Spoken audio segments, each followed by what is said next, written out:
मैं कल से इस फाइनेंस बिल पे चर्चा सत्ता पक्ष से प्रतिपक्ष से दोनों तरफ से सुन रहा था। मैंने देखा कि हमारे प्रतिपक्ष के साथी फाइनेंस बिल पे कम बोल रहे थे और उस पर राजनीति पे ज़्यादा। आखिर हम जब बजट को पारित कर चुके, बिल ऑफ एप्रोप्रिएशन विनियोग विधेयक को पारित कर चुके, उसके बाद अगर आज हम फाइनेंस बिल को पे चर्चा कर रहे हैं तो आखिर 2024-25 का जो बजट हमने पारित किया है, अब उसके बाद अगर भारत के प्रधानमंत्री श्री नरेंद्र मोदी जी ने या हमारे वित्त मंत्री निर्मला सीतारमण जी ने जो उन्होंने इस फाइनेंस बिल पे हम जब चर्चा करेंगे तो स्वाभाविक है कि 2024-25 के बजट को प्रस्तुत करते हुए हमारी फाइनेंस मिनिस्टर ने कहा था कि हमारे बजट का जो फोकस होगा उसकी 9 प्राथमिकताएं होंगी, क्योंकि प्रधानमंत्री जी ने स्वयं कहा था कि इस देश में 4 वर्ग है, 4 जातियां हैं, चाहे वो युवा हो, महिला हो, हमारे किसान और गरीब। तो इन 4 वर्गों के लिए 9 प्राथमिकताएं तय की गई जो एक विकसित भारत के लक्ष्य की दिशा में उस यात्रा को तेज करे। आखिर इस फाइनेंस बिल से हम बजट के संबंध में क्या उपाय करेंगे? अब हमारा इस फाइनेंस बिल से जो बजट हमने प्रस्तुत किया है उस विकसित भारत के और 9 प्राथमिकताओं के लक्ष्य को प्राप्त करने के लिए जो हमारा टैक्स है उसको सिंप्लीफाई करना, जो टैक्स पेयर्स हैं उनकी सर्विसेज में सुधार करना, या हमारे 1 मिनट एकदम बता दीजिए हाउस को ऑर्डर में ले। I request the members to sit on their chair. Please take your seats. Please take your seat this side.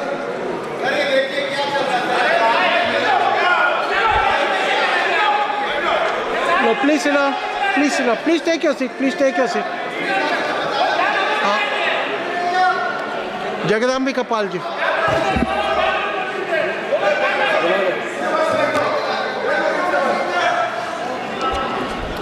तो हमारा स्वाभाविक है, मैं अपील करूंगा कि उनकी आपने एलओपी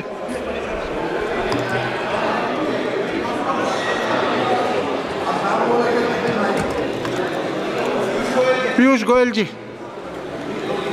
मैं दरख्वास्त करूंगा, यहाँ बड़े वरिष्ठ नेतागण हैं, सांसद हैं, गौरव गोगोई जी, सुदीप दादा, कि जिस प्रकार से माननीय सांसद यहाँ खड़े हुए चर्चा कर रहे हैं। सुरेश जी इतने सीनियर, सुरेश जी सीनियर, तो parliamentary affairs minister, only parliamentary affairs minister, वहाँ पे देखिए क्या क्या चल रहा है। That is parliamentary affairs minister, parliamentary affairs minister है। आप देखिए क्या चल रहा है।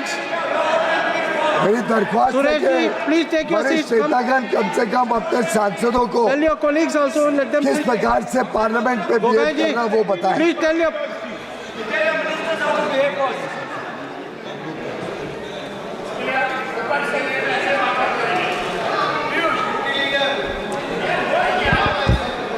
चलिए मानवर, आप शुरू उनकी करें। उनकी आदत में है कि वो बोलते हैं और बोल करके चले जाते हैं। एक नई परंपरा शुरू हुई है कि जब बोलने के बाद अगर हमारी सरकार या प्रधानमंत्री जी जवाब देते हैं तो उनके प्रश्नों के, उनके बिंदुओं का ही जवाब देने के लिए जब प्रधानमंत्री जी खड़े होते हैं तो बेल में आकर के 2 घंटे नारे लगाते हैं। आखिर इस तरीके की संसदीय परंपरा जो एलओपी राहुल गांधी के बनने के बाद हुई है, ये शायद संसदीय परंपरा प्रणाली पे कुठाराघात है और देश को शर्मसार करने वाली घटना है। जिस तरह से अगर मानिए आपने अनुराग ठाकुर जी को बोलने के लिए दिया, जिस तरीके से हस्तक्षेप किया जा रहा है, ये सदन का हमेशा एक डिकोरम रहा, देश का सर्वोच्च सदन रहा। अभी हमारे आदरणीय पीयूष गोयल जी ने कहा, और ये परंपरा नहीं होती। और ये उपनेता थे, उनसे अगर अपील कर रहा हूँ, मैं सबसे अपील कर रहा हूँ कि अब फाइनेंस बिल पे चर्चा हो रही है, कृपया सभी लोग इसमें भाग लेंगे। तो जैसा मैं कह रहा था कि इस फाइनेंस बिल का मकसद केवल ये है कि जो हमने बजट प्रस्तुत किया है 9 प्राथमिकताओं के लक्ष्य को प्राप्त करने के लिए, जो विकसित भारत का प्रधानमंत्री और हमारी सरकार का संकल्प है, उसको प्राप्त करने के लिए हम इस फाइनेंस बिल के माध्यम से 2024-25 का क्या होगा, टैक्स स्ट्रक्चर क्या होगा, टैक्स का सिंप्लीफिकेशन किस तरीके से होगा, टैक्स पेयर्स के सर्विसेज में किस तरीके से सुधार होगा, या जो अननेसेसरी कोई लिटिगेशंस होते हैं उन लिटिगेशंस को कैसे कम किया जाए, ये लगातार प्रयास करके और टैक्स पेयर्स को उनके प्रयासों को अच्छी तरीके से प्राप्त किया जाए।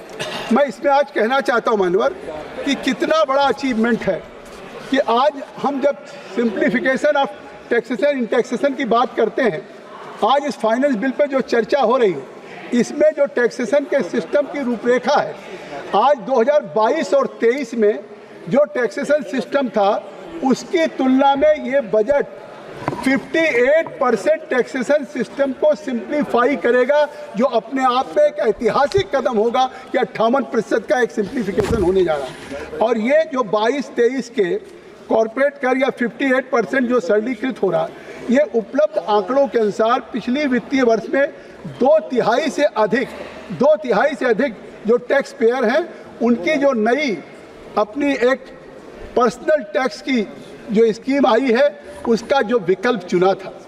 और ये 2024-25 को लेकर के केंद्रीय बजट में जो भारत का एक वित्तीय परिदृश्य है उसको बढ़ाने के उद्देश्य से कई महत्वपूर्ण बदलाव पेश किए गए।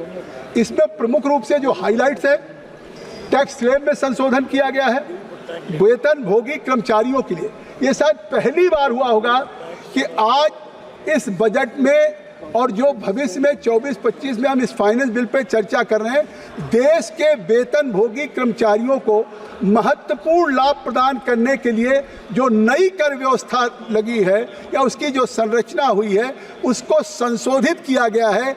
और अब सभी वेतन भोगी हमारे जो देश के कर्मचारी हैं उनको 17,500 का लाभ होगा। ये अपने आप में निश्चित तौर से एक बड़ा कदम है जो सरकार ने उठाया।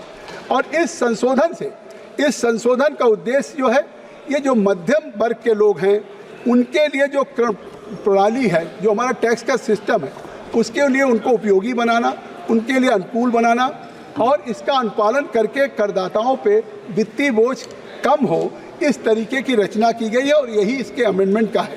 और इससे उद्देश्य का परिणाम होगा कि व्यवस्था भी सरल होगा।